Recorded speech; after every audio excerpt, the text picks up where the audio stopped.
संविधान सम्मान के वक्त पर आपने मुझे स्वातंत्र्य, समता, बंधुत्व इस विचारधारा की नींव को लेकर जो संविधान बना, उस संविधान की 75 वर्षगांठ पर अभी बताएंगे।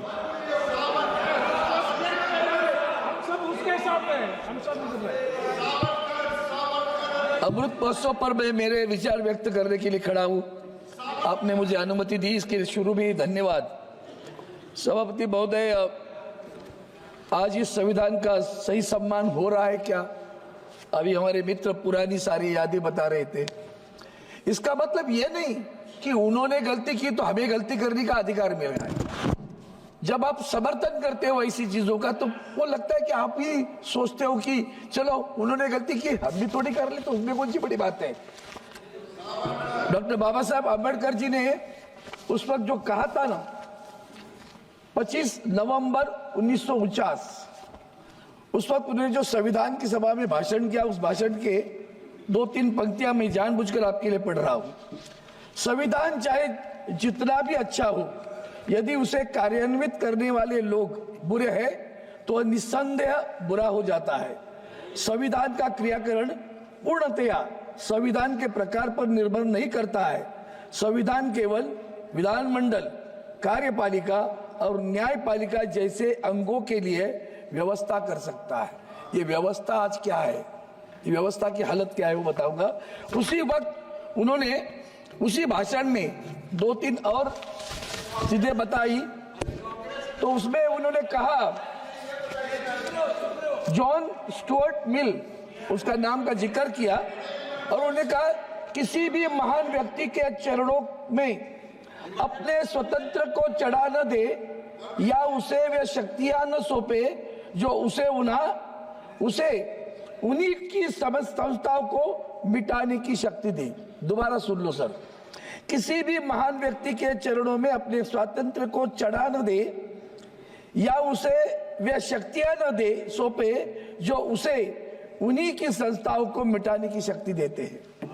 ये उन्होंने उस वक्त कहा, बाबा साहब अम्बेडकर ने स्टुअर्ट मिल के बारे में उन्होंने उनका वक्तव्य बताया। और आगे चलकर और कहा उन्होंने, महान व्यक्तियों के प्रति जिन्होंने जीवन पर्यंत देश की सेवा की हो, कृतज्ञ होने में कोई बुराई नहीं है, पर कृतज्ञता भी सीमा होती है, कृतज्ञता की भी सीमा होती है।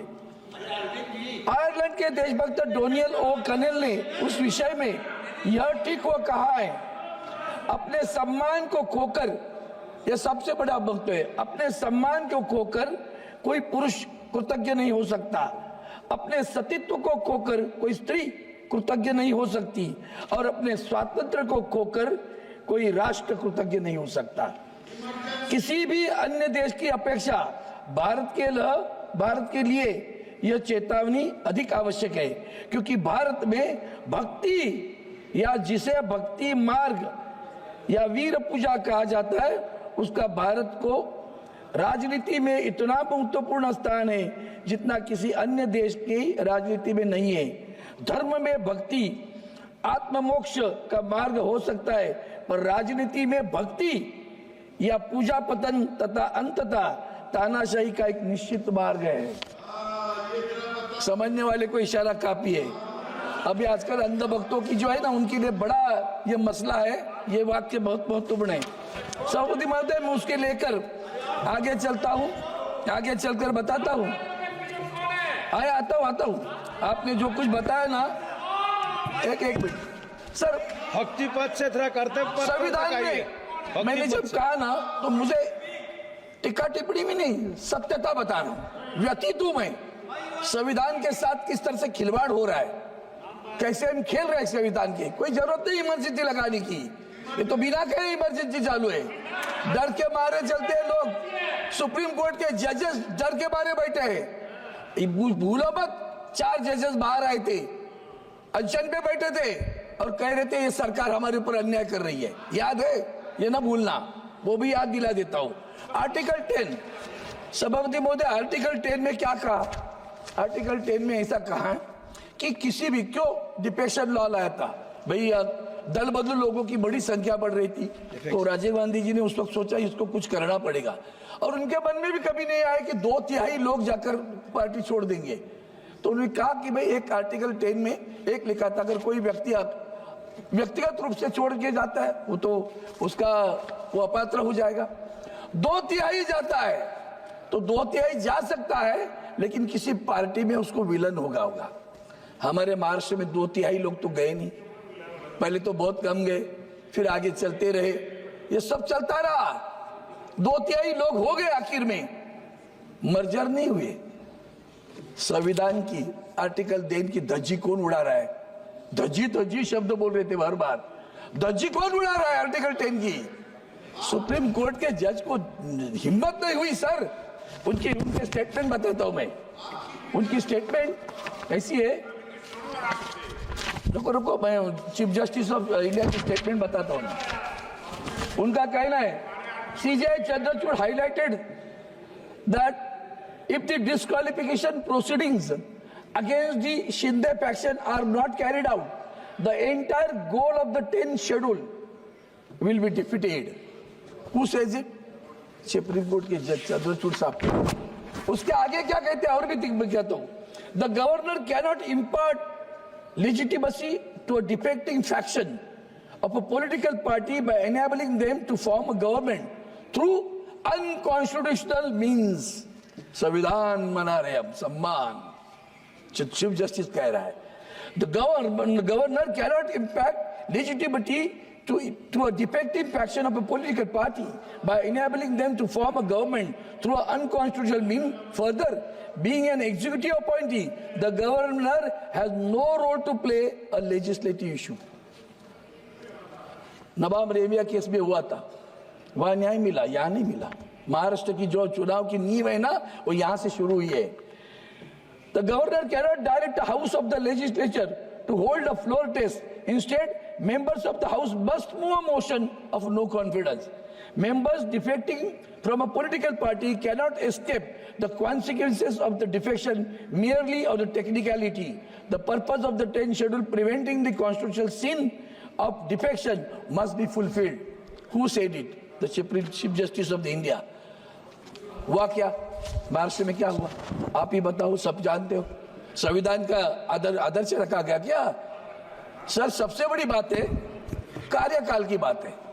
अभी जब यह केस दाखिल हुआ तो जो सरकार वहां असंवैधानिक रूप से बिठाई थी उसको काम करने दे दिया, सब unconstitutional. He made stricture number of strictures he made.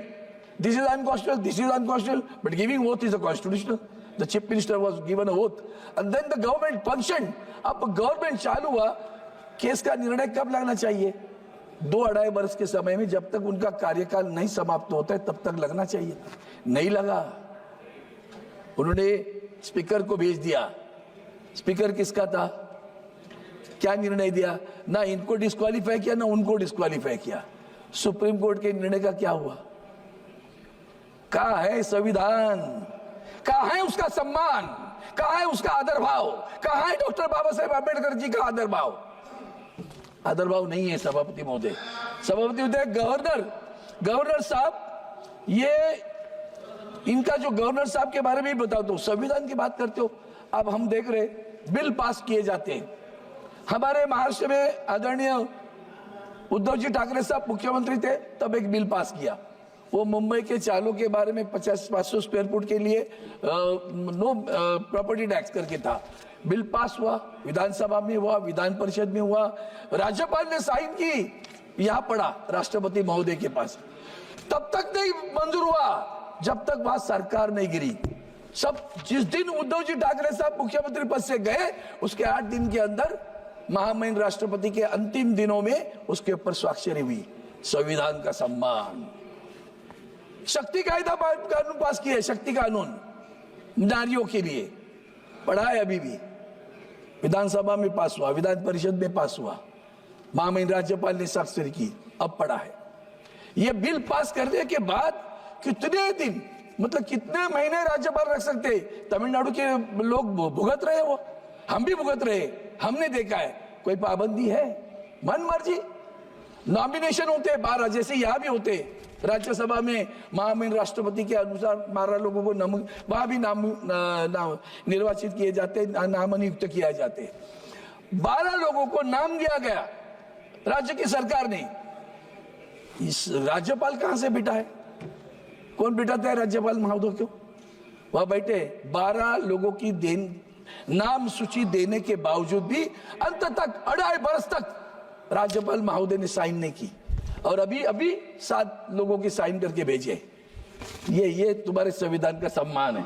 सभापति महोदय, कोर्ट में मुझे तो कभी कभी लगता है कि न्यायपालिका स्वतंत्र रही है क्या? डरपोक लोग बैठे हैं वहां, पूरे डरपोक लोग हैं। वो चंद्रचूड़ साहब ने तो आग लगा दी, अभी बाकी लोग भी है। एक न्यायपालिका, मुझे कमाल लगता है कि एक जज, हाईकोर्ट का जज, एक दिन में इस्तीफा देता है, दूसरे दिन किसी पार्टी को ज्वाइन करता है, तीसरे दिन संसद चुनाव लड़ता है, चौथे दिन सांसद बन के आता है। कूलिंग पीरियड भी नहीं किया। तो न्यायपालिका पर बैठे उन्होंने क्या निर्णय दिया होगा? दूसरे न्यायाधीश यहाँ हमारे राज्यसभा में सांसद बन के आए हैं, चीफ जस्टिस। ये सब लोग आगे चल के हमें क्या मिलेगा? तो उसके लिए तड़पते रहते हैं।